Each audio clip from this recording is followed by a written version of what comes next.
Good morning. Oh, good morning. Nice to see you. Nice to see you too. Well, we are here. Thank you so much for coming to chat with us a bit My and pleasure. our very first interviewee for our 50th anniversary segments. We are so happy to have you here. As the Leisure World embarks upon this very special milestone of turning 50 years old, not many companies can say that. Um, True. yeah, very special occasion that we are embarking upon. Take us back to the origins, your origins and connections to Leisure World. Delighted to do that. My father and mother retired at the end of 1972. Mm-hmm. My dad was in banking for 42 years, Mm-hmm. and mom was in retail sales.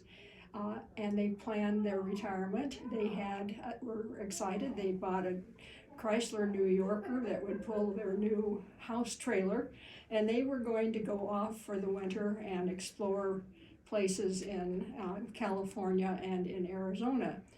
Uh, they didn't disclose their full agenda to us, uh, and I realize that now.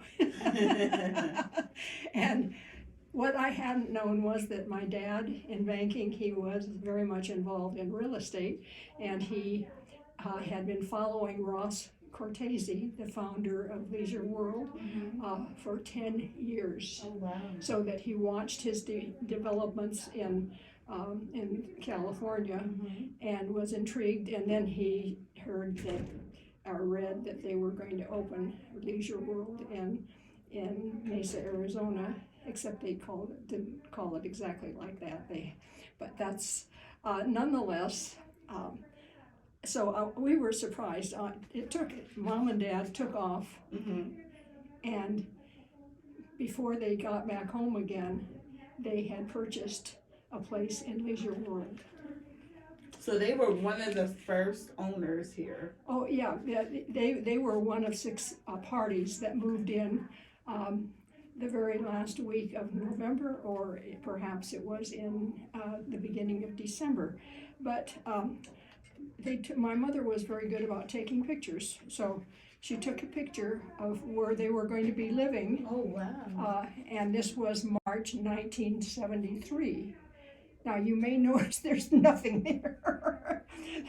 That was pretty exciting. Anyway, they came home and announced to us they were moving to Arizona full time. We were all so surprised. We just didn't expect it. But my family was grown. My children were in college, and my sisters had their families, and there was only one person who was really affected by it, and that was my nephew David, who was 10 or 11 at the time, and he counted on my folks a lot. So he was the one who was sad, but I wasn't sad. Mm-hmm. Dad had them anyway. So, but when they came back in, this is another one still in March of that time. Same thing, just. And what happened, the first section of Leisure World was built all at one time. There was no one first house. Okay. They built the corner, the southeast corner, and they had 300 units in there. Most of them were condominiums. That is, they were attached in one place. Okay. Anyway, So they had, excuse me, they had 300, which you would say units or homes. Yes. And they built them all at one time. And they built them all at one, and they kept crews going that were just piggybacking on them all. Okay. And interestingly enough, and I don't know whether in recent times anyone has talked to him, Gary Brown, the contractor who started, I want to say Sun. Oh, I'll think of it in a minute. Mm-hmm. But anyway, Gary Brown, who has done a lot of contracting here in Leisure World, especially renovating and so forth. He was working for Ross Cortese on the weekends here at Leisure World, so that he can tell you where every sewer line is, and he was doing gardening. Anyway, and ultimately he did um, um, retire from the Navy or the Army or whatever his. Now, in building the first 300 homes, was the land already purchased, or was this expanded upon throughout the years? The land was already purchased, Okay. yes. Okay. And it was the philosophy of Ross Cortese that, well, he just felt that senior citizens ought to have a wonderful place to retire to. It wasn't just for people with fancy country clubs, and so that's what he did. He tried to make a completely user-friendly place without having it break the bank, and so that anybody could afford to live there. And what my dad found over the 10 years, that he always fulfilled his word. He always followed through. And our own Robin Mann in administration here, she and I were talking 5 years ago, and her grandparents were the very first Leisure World in Seal Beach, California. And so we were really quite excited about this link that we had. So that's how I got interested in doing this and started collecting everything and put it together. Anyway. So the original vision was to provide homes that were affordable for senior citizens to be able to retire. And the quality of the work that was done under his time here was excellent, and people knew that, and that's what my father was able to know from his history, because he had 3 leisure worlds that were in the East, New Jersey, Virginia, and Florida. Okay. I have not seen any other leisure worlds, but then there was Seal Beach, Laguna, and another, Walnut Creek. Okay. And Walnut Creek actually changed its name, I think it was on their 40th anniversary, to Rossmore. Okay. Yeah, it was very complimentary. Unfortunately, Ross Cortese died when he was age 74 of a medical problem where he ended up with an infection and he died. It was too bad. However, he has a daughter, and his wife outlived him by a long time, but she was an actress, so she had another life. But I will be happy to share information if you want it. She wrote her own obituary because she was never mentioned in anything in the development of Leisure World, but she was very happy to explain that she was very much involved. And they, as I said, they had a daughter, Heidi Cortese, who is a business mogul in her own right. And so she has had, I think she has a wealth of information. I always hoped that they would invite her in for one of the anniversaries, but maybe it just didn't work out, or maybe she did come and I just didn't know about it, and maybe that's when I wasn't here. But anyway, so we're going to fast forward to November of 1973. Okay. Mom and Dad had driven their truck down. They left their house trailer at home, and they just rented a U-Haul because they were not going to bring any furniture. That was one of the nice things that they'd arranged, that if you bought a place, if you wanted to buy furniture, since there was nothing here, no place to buy, you could buy furniture through the Leisure World Realty office. And so my parents sat down and furnished their whole house, but of course they had many household things, and silverware and so forth. So in the beginning, when it was not only just a development company, but real estate, and then interior design, what we call it now. Yeah, well, well, yes, that is true, but I don't know that Ross Cortese had any involvement in that. Okay. But clearly he had involvement in encouraging and appointing people to come and take over these parts. A couple of years forward after the 73 move-in, they did actually have a furniture company represented here in Leisure World, and they actually had a little set up so that they could show. But I never saw that place. I just happened to see it in my materials here. Wow. So, but anyway, in 73, fast forward, hey, we can all recognize this. We have a clock tower. Yeah.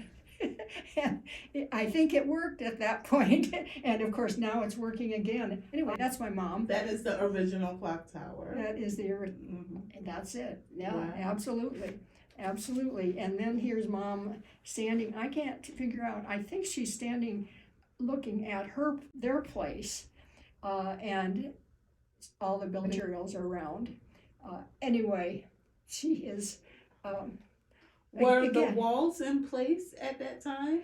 There walls in place? The walls? Oh, the walls. Yeah, they were done concurrently. Okay. Oh, yes. That was one of the things that Ross Cortese felt that they should do, is to not just sell buildings that were going to be, but have their main buildings built and all of that. So they did a pretty good job having things set up, and the walls were definitely part of that. However, the walls were about 18 inches lower than they needed to be, and it became a challenge for the school-age kids to get over that wall and to go strolling through. And so it didn't take long before they increased that. Wow. Anyway, this is still December 73.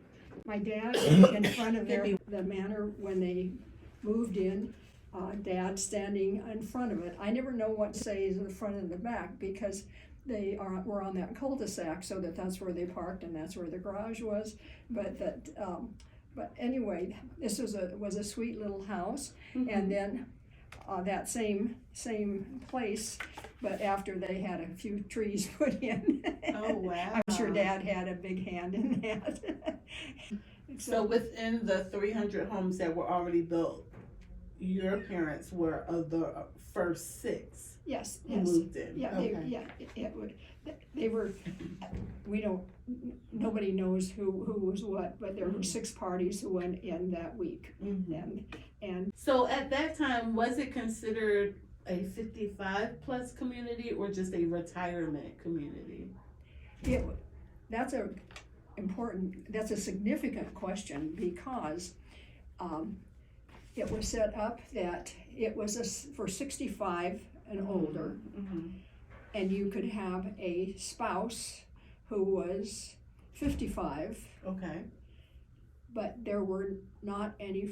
There were 1 or 2 exceptions where the spouse was so much younger and so lived here when they were not in their 50s. Okay.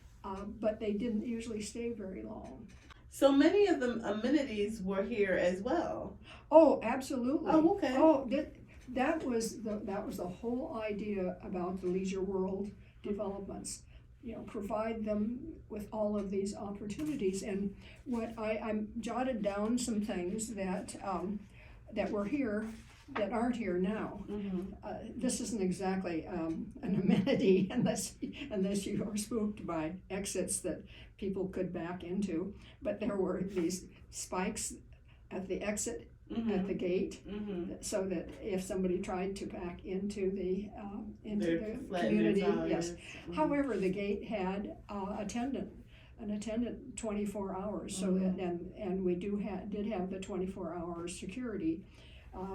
Anyway, but people were very eager to get together and do things, and singing is a big part of that. And very quickly after, and they were able to be in the clubhouse by that time. They were having sing-alongs once a week, or maybe it might have been a little less often than that. But anyway, they. Mother's next door neighbor and best friend subsequently played the piano by ear, and so she played the piano, and then Charlie Barnett, who was a multi-talented person. He had built his own violin, and he accompanied her on the violin. Wow. And so it was well attended there up in the clubhouse, and we used to call it the King's Card Room, but they don't do that. The other thing that was in the King's Card Room was Sunday morning coffee, and there would be about 25 people. I think all this was were on women. Sundays? On Sunday mornings. Okay. And somebody picked up the donuts, and by then there was a donut shop somewhere. And I tried to get them to switch to bran muffins, and they wouldn't do it.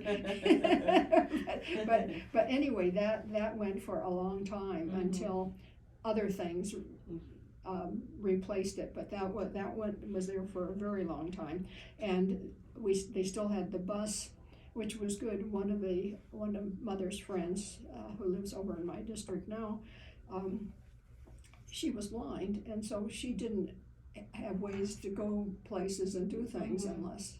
And that, of course, led to one other thing. My parents were concerned about people who didn't have a way to get around and do things, and so they talked about, what can we do? We want to get people out. We want to have something for them to socialize, and so they started the Open Door. Now, the history of Leisure World will show that Open Door was started in 1990. That's when the owners here finally took over the ownership and the jurisdiction for the government. However, it really started like 1975. For Open Door. For Open Door, and an amazing woman by the name of Roberta. We've had a couple of amazing Robertas, but she hung with the corporation the whole time and handled all the room reservations and everything. And there were, or even early on, there were some conflicts. But anyway, she was able to get them set up in the auditorium here in Rec 1, because there was only Rec 1 at that time. And so they would have a lot of people turn out. And they celebrated everybody's birthdays, and that, which was a nice thing to do, and it was a truly meaningful activity at that time. It's not been an essential thing, and it finally expired about 2 years ago, I believe it was. Oh, wow. Yeah. But I wanted to mention a couple of other things that we had that we don't have anymore, sort of. We don't have a diving board, but we used to. But we used to have a diving board, and at Mom and Dad's 50th wedding anniversary, which we had there at Rec 1 because there was no Rec 2. So you only had one pool at that time? Well, a pool and a hot tub. Okay. Right. By the time we got to their 60th anniversary, they had the Rec 2 had been built. Okay. So they were able to have that. We had a big party then too. You might get the idea that we like parties. Yes. Everybody liked parties. I think Leisure World loves to dance, period. What was, I think, really exciting, and it's not in the same situation now. Leisure World developed community theater, and there were some truly gifted professional people, and so they put on significant little plays, and it was again in Rec 1 because that's where they had the the theater, and where they played bingo and everything else. So was there somebody who was in charge of that at the time, or Oh, did yeah. the community just come together? Oh, no, they formed an official group, Okay. and one of the performances they put on was the Women's Temperance Union.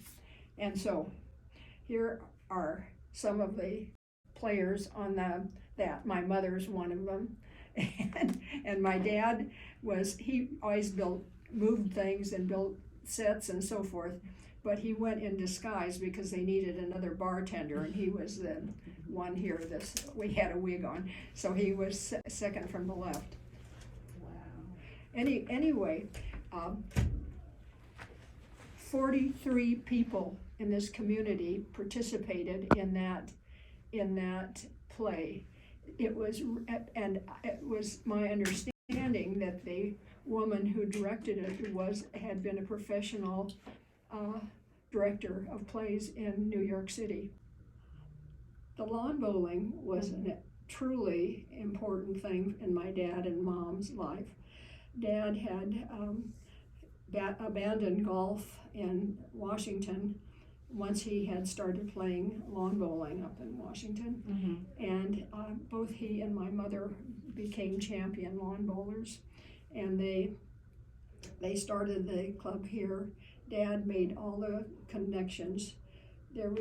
He arranged with another club to buy lawn bowls here, because you had to have different sizes, and so he would have a half a dozen lawn bowls, Mm-hmm. and they would be, and then he could fit people.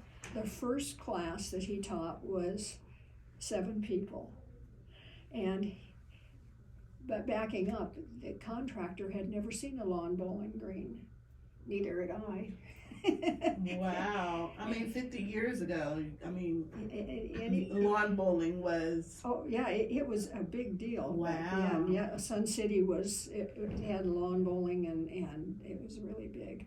Yeah. Wow. So anyway, the lawn bowling got going, and there were these champions. As I mentioned, we have these 3 couples, my parents being 2 of them, that traveled the western United States competing.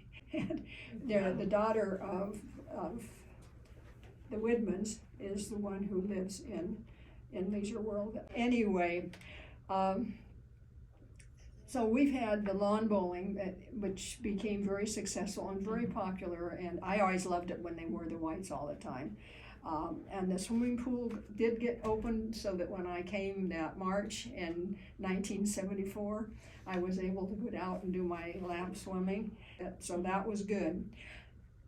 The golf course, across the street is the Arizona Golf Resort. Mm-hmm. It had started building before Leisure World started, and their golf course was done, and they negotiated. There was a lot of positive interaction between the developers in this area, and so if you lived in Leisure World, you could join the golf club over there, and that went on then for about 6 months until the first golf course here was finished. And so the first golf course came after the 300 units were built. Yes. Okay. Yes, but it was underway, because when you have a facility where you're building 16 lakes, 7 of those on a golf course, or one of the golf courses. I don't know. Anyway, it takes a lot of developing, because you have to do so much. Because if you've ever observed, most of the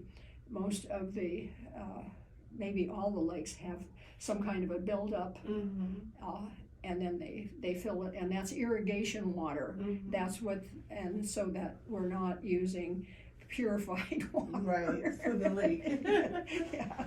Yeah. So anyway, so it took a long time. I don't know how many years that they started. I don't really know when they started planning this Leisure World, but it takes a while, Yeah. and so parties were a big thing. Potlucks before we had easy food service and so forth, and there were potlucks all the time. Everywhere, and this Rec One has been well used through the decades. I'm happy to say, and always a newspaper. And we didn't have a highly staffed newspaper, but we had a gifted photographer in our editor, and so we had a newspaper full of pictures, and it was a little low on articles and low on advertising. One last thing, Dad did tell me about the first Leisure World Golf Tournament. It was on the 24th of March 1974. It didn't take them very long to get organized, and it said that it followed by